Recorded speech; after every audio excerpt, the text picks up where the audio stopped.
Jammu BJP नेता सुनील प्रजापति ने कहा कि एनसी कांग्रेस और पीडीपी के नेतृत्व वाली पिछड़ी सरकारों ने ओबीसी वर्ग के अधिकारों को लूटा और ओबीसी समुदाय की एक बड़ी आबादी को 2% आरक्षण प्रदान किया। लेकिन अब मोदी सरकार ओबीसी को उचित आरक्षण प्रदान करने के लिए जम्मू कश्मीर आरक्षण विधेयक 2023 लेकर आई है। ब्यूरो रिपोर्ट राजन Chaudhary, cameraman Rishi Kumar, BBC 24/7 news Jammu. यह है जैसा कि परसों भारत सरकार ने एक बिल पास किया है, ओबीसी समाज को ओबीसी स्टेटस दिया गया है, ओबीसी का दर्जा मिला है। 70 साल से यहाँ पे ओबीसी के लोगों को ओबीसी का दर्जा नहीं दिया गया था, वहाँ पे अदर सोशल कास्ट के नाम से रखा जाता था ओएससी। अब सरकार ने इनको ओएससी यहाँ पे ख़त्म, जो ओएससी था वीक एंड प्रिविलेज क्लासेस, वंचित और कमज़ोर वर्ग के लोग से हटाकर अन्य पिछड़ा वर्ग यानी कि अदर बैकवर्ड क्लासेस के नाम से रखा जाएगा। और जितने अदर बैकवर्ड क्लासेस को जो भी फैसिलिटीज़ पूरे हिंदुस्तान में मिलती हैं, जो भी प्रावधान रखे गए हैं, वो यहाँ पे लागू किए जाएंगे और सबको इसका फ़ायदा होगा। जैसा कि हम सब जानते हैं, 2 दिन पहले भारत सरकार की तरफ से लोकसभा में और राज्यसभा में ओबीसी समाज के लिए, जो जम्मू कश्मीर का ओबीसी समाज है, उनको ओबीसी का दर्जा दिया गया है। इसके लिए मैं सारे ओबीसी समाज की तरफ से, जम्मू कश्मीर का जितना ओबीसी समाज है उनकी तरफ से श्री नरेंद्र मोदी जी का, भारत सरकार का धन्यवाद करता हूं। और जैसा कि हम लोग जानते हैं कि 70 साल जो ओबीसी समाज है जम्मू कश्मीर का, 70 साल उनको इंतज़ार करना पड़ा इस दर्जे के लिए। जैसा कि पूरे देश में ओबीसी समाज को ओबीसी कैटेगरी का दर्जा दिया जाता था, लेकिन आज भारत सरकार नरेंद्र मोदी जी के प्रयत्नों से ओबीसी समाज, जो जम्मू कश्मीर का ओबीसी समाज है, उनको मुख्य धारा के साथ पूरे प्रदेश के साथ, देश के साथ जोड़ा गया है। इसके लिए हम उनका धन्यवाद करते हैं।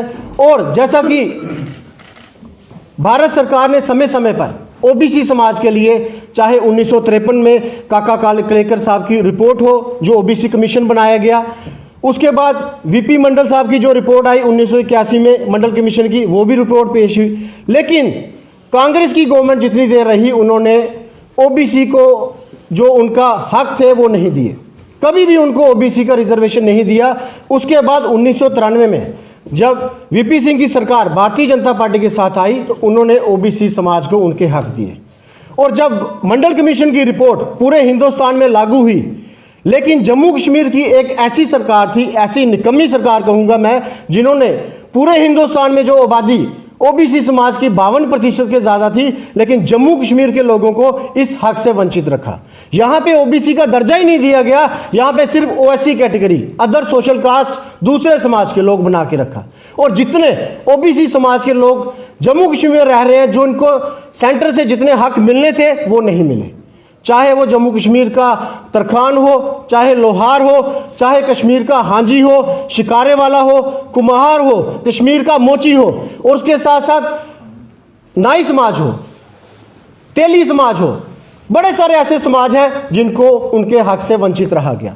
लेकिन मैं फिर भी धन्यवाद करता हूं सारे समाजों की तरफ से मोदी सरकार का। कहते हैं मोदी है तो मुमकिन है, और मोदी सरकार ने ये करके दिखाया है।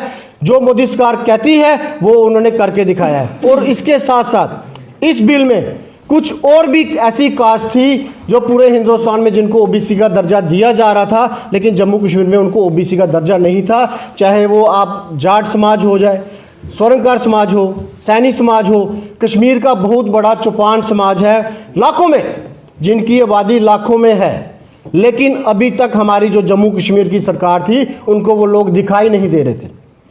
जम्मू कश्मीर की जो पुरानी सरकारें कीड़ियों मकोड़ों की तरह जो ओबीसी समाज को समझते थे, ये दिहाड़ीदार समाज था, सुबह दिहाड़ी करके शाम को खाता था, ये लोगों के पास नहीं जाते थे। लेकिन सरकार ने इनके पास आना चाहिए था कि आप लोग दिहाड़ीदार समाज हो, जो रोज़ कमा के खाने वाले समाज हो। लेकिन पिछली सरकारों ने कभी नहीं पूछा, चाहे फारूक अब्दुल्ला हो, उमर अब्दुल्ला हो, बड़ी बड़ी बातें करते हैं। राहुल गांधी की बात मैं करता हूं कि राहुल गांधी ने ओबीसी की बड़ी बात की, लेकिन जम्मू कश्मीर की तरफ क्यों नहीं कांग्रेस को दिखाई दिया कि जम्मू कश्मीर जो पूरे एक हिंदुस्तान का हक है, वहां का ओबीसी समाज दूसरी सरकारों को क्यों नहीं दिखाई दिया। आज मैं पुनः मोदी सरकार का धन्यवाद करता हूं अपने सारे समाज की तरफ से, जिन्होंने हमारे समाज के लोगों के लिए एक कमीशन बनाया और उनको ओबीसी का दर्जा दिया। और आने वाले दिनों में नौकरियों में इंस्टीट्यूशन में जो भी इनका हक बनता होगा, जितनी परसेंटेज बनती होगी वो सरकार को मिलने जा रही है। इसके लिए फिर से मैं मोदी सरकार का धन्यवाद करता हूं पूरे समाज की तरफ से।